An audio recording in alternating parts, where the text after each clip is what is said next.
અનેક પ્રકારના જે કેન્સર હોય છે તેમની દેશી દવા કરતા સિદ્ધ રામદાસ બાપુની જગ્યા એટલે કરમદડી. રિઝલ્ટ તમે 10 થી 12,000 પબ્લિક આવે છે શનિ રવિમાં. તમારે એકને પૂછી લેવાનું કે ભાઈ તને કેમ છે, મને નહીં પૂછવાનું, કારણ કે હું કાંક મારું સારું થવા સારું કહું. ગળાનું હતું 120% સારું હોય. હજમ નતું થતું એટલે હવે કોઈ ફર્સ્ટ ક્લાસ થઈ ગયું છે.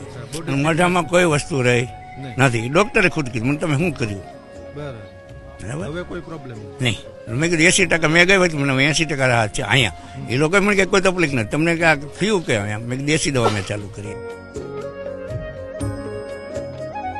બકરીના દૂધમાં 1 ચમચી પાવડર નાખી હાંજે સૂતી વખતે 1 સમય લેવાની, કાયમ હાંજે, આજ હાંજથી કાલ હાંજે. તો પ્રેમથી જે અમે આપીએ, બાકી કોઈ 1 રૂપિયો લેવામાં નથી આવતો અહીંયા કોઈ પણનો.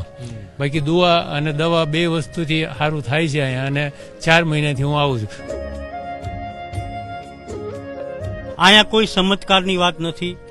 ઔષધિનું કામ કરે છે. ઔષધિમાં અમારા ગુરુ મહારાજની કૃપા છે.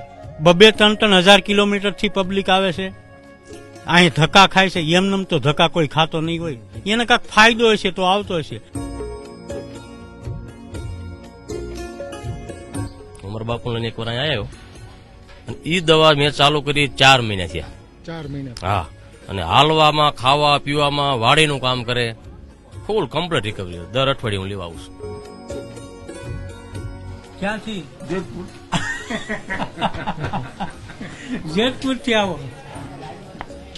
સારું રેડી થઈ જાઓ દાદા, કઈ મુંજાતા નહીં.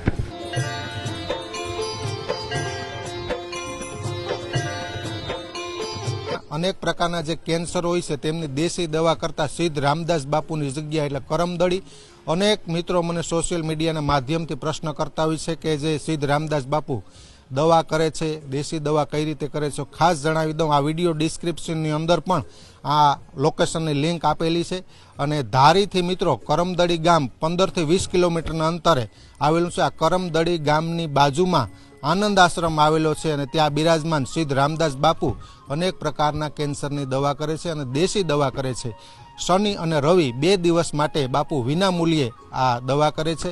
અને ગુજરાત અને ગુજરાતની બહારથી અનેક પેશન્ટ અહીં આવતા હોય છે. દર્શક મિત્રો, આજના એપિસોડની અંદર જે પેશન્ટ આવે છે, જે દર્દીઓ આવે છે, તેમને રિકવરી મળે છે કે કેમ, તે તમામ વાતો કરવી છે. સિદ્ધ રામદાસ બાપુની જગ્યા છે આનંદ આશ્રમ કરમદડી.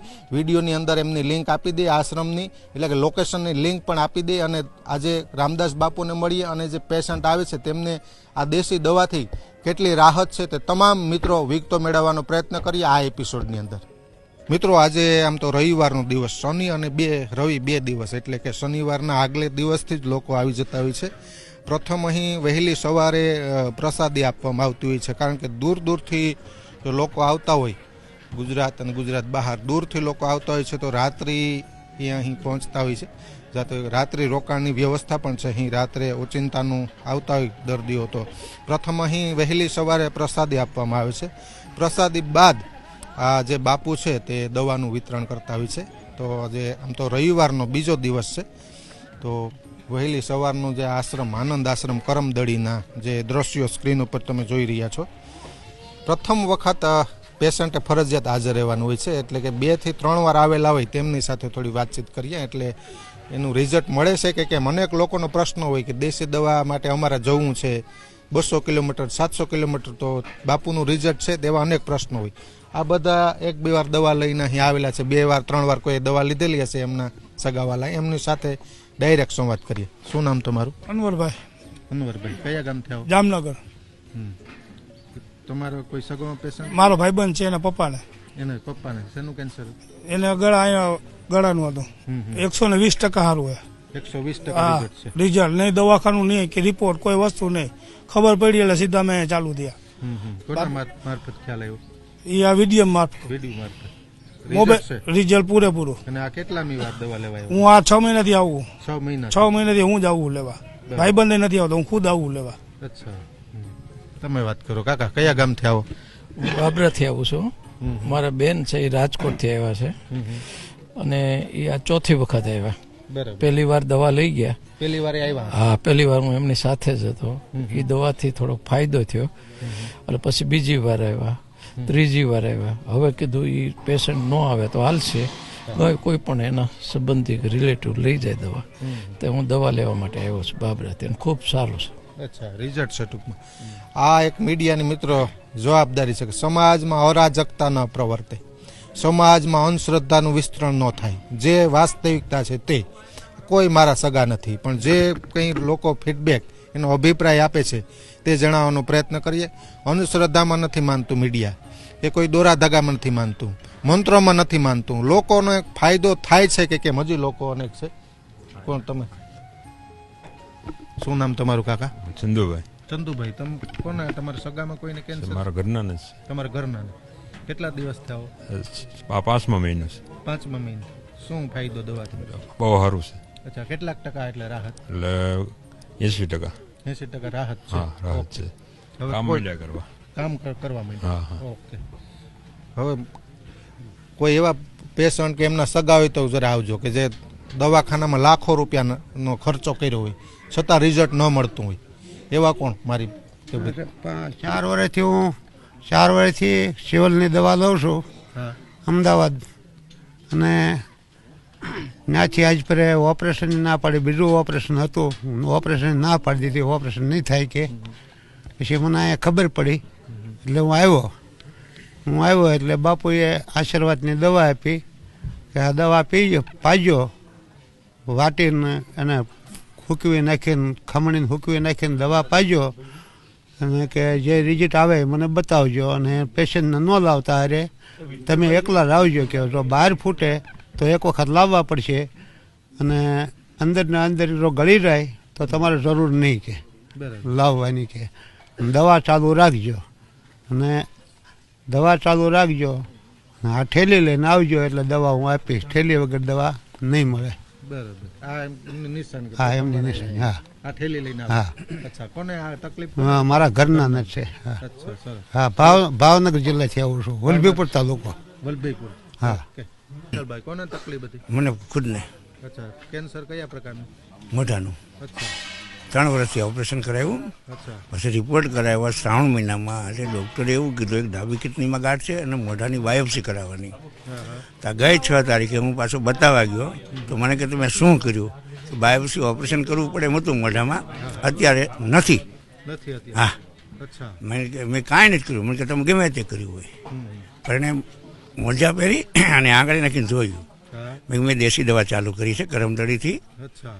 2 મહિના મેં કીધું થયા હજી, અને મારે 3 મહિના ઘડી મેં પાછો રિપોર્ટ કરાવવો છે. મેં હવે સુરત નથી કરાવવો. બરાબર. મેં ગમે તે બીજે કોઈ હિન્દુ ન આવે ને એમ. હા, હા. બરાબર. કિરણમાં મેં કરાવ્યું હતું એટલે મને બહુ પહેલાં શરીર વધી ગયું, પેટ વધી ગયું હતું, હજમ નહોતું થતું, એટલે હવે કોઈ ફર્સ્ટ ક્લાસ થઈ ગયું છે. મોઢામાં કોઈ વસ્તુ રહી નથી. ડૉક્ટરે ખુદ કીધું મને તમે શું કર્યું? બરાબર. બરાબર. હવે કોઈ પ્રોબ્લેમ નથી? નહીં. મેં કીધું 80% મેં ગઈ હતી, મને 80% રાહત છે અહીંયા. એ લોકોએ મને કે કોઈ તકલીફ નથી, તમને કે થયું કે અહીંયા. મેં દેશી દવા મેં ચાલુ કરી. બરાબર. ડૉક્ટર તો માને નહીં. હા. જો હું નહોતો માનતો, મેં પહેલાં ઓપરેશન કરાવી લ્યો ને પ્રાઇવેટમાં વળી. અચ્છા, પ્રાઇવેટ? હા. કેટલાકનો ખર્ચો? 3 વર્ષથી આ 3,02,70,000 ફી દીધી હતી. અને 5 લાખે પૂરી ગયો. 15 દિવસ રોકાણો, પછી સુરત રહેતો, રહું ગામડે. 3 મહિના રેડિયેશન દેવા પડે. હા. મહિનો 5 રજા આવે શનિ રવિની, અને 30 રેડિયેશન હતા. 1.5 મહિનો રોકાવવું પડે. કયો? અને દવા ચાલુ. ખાલી ફી 2,70 આપી હતી. અચ્છા. અહીંયાથી શાંત, નિસ્વાર્થ ભાવ. અહીંયા કઈ કોઈ રૂપિયા? જતું નહીં. મારું ગામ નાની વાવડી છે, ગારિયાધાર તાલુકામાં, અને હું 4 મહિનાથી દવા લેવા આવું છું. મારા ઘરનાને પ્રોબ્લેમ થયો હતો અન્નનળીનું કેન્સરનું આવ્યું હતું. 1.5 મહિનો આપણે હોસ્પિટલ ટ્રીટમેન્ટ લીધી. પછી યુટ્યુબ ઉપર આ બાપુના વિડીયા જોયા અને ખ્યાલ આવ્યો, એટલે હું અહીંયા દવા લેવા આવ્યો. 4 મહિનાથી આવું છું અને બહુ સારું છે. અત્યારે રિઝલ્ટ 80% છે રિઝલ્ટ. ઘણું સારું છે એમ બાપુને. દુવાથી અને દવા બે વસ્તુ છે. દવા અને દુવા બે. ના, ખોટા ધક્કા નથી ખાતો બાપુ. બીજા ભાઈ ના કોઈ નહીં. અહીં તો પ્રેમથી જે અમે આપીએ, બાકી કોઈ 1 રૂપિયો લેવામાં નથી આવતો અહીંયા કોઈ પણનો. જેને પ્રેમથી જેને આપવો એ વાત અલગ છે. ભાઈ એ કોઈનો 1 રૂપિયો બાપુ કે એમ કે નથી કહેતા કે તમે અહીંયા મૂકો એમ, તમને ઈચ્છા પડે એ મૂકો. બાકી દુઆ અને દવા 2 વસ્તુથી સારું થાય છે અહીંયા. અને 4 મહિનાથી હું આવું છું. મારા ગામના એક બીજા ભાઈ છે કે એને 70 વર્ષની ઉંમર છે, એને મોઢાનું હતું, તો એ ભાઈ અહીંયા આવી ગયા. હું આવ્યા પછી મહિને આવ્યા હતા. એને રિઝલ્ટ બહુ સારું છે. અહીંયા જે ગાંઠ હતી એ ફૂટીને અને નીકળી ગઈ. મનુભાઈ સાવલિયા કરીને છે એ નાની વાવડીના. એટલે એને પછી આપણે બાપુ એ વખતે દવામાં 15 આપતા, દવાની દુઆ 2 એને સારું થઈ ગયું. અત્યારે એને 80% જેટલું રિઝલ્ટ છે એનું. હા, ધન્યવાદ. હવે મિત્રો બાપુ બેસીને મારે વાત કરવી, પણ અત્યારે આ બધા છે ને કે અનેક પેશન્ટ એમના સગા એમની વચ્ચે જ વાત કરી. આમ તો એ નજીક આવી જજો બધા. બાપુ ખુદ સાથે થોડી વાર વાતચીત કરી. બાપુ 2 સેશનની અંદર ફરીવાર બેસીને વિસ્તારપૂર્વક વાત કરી. અહીં ટૂંકમાં કે લોકો સામે છે, દવા અને દુઆ આવે, શ્રદ્ધાળુ આશ્રય આપે એ આશ્રમ, આશ્રય આપવો, પ્રસાદી આપવી એ આશ્રમની જવાબદારી, સાધુની જવાબદારી.